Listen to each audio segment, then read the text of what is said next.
Welcome back guys to another tutorial. In today's tutorial we're gonna go over how to create the Gateio API. So you get the API key, API secret. So let's do that. We'll see if we have created API keys in the past, but we will not copy that. Now we can create our API key.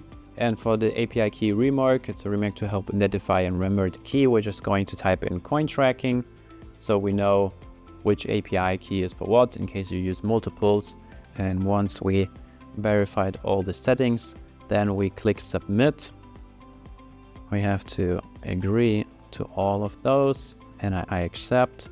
Then we need to type in our fund password, the Google Authenticator and the email verification, and then we finally get the API key and secret. Once you have inserted the fund password, the Google Authenticator code and the email verification, then we can click confirm and a new window will open up with our API key.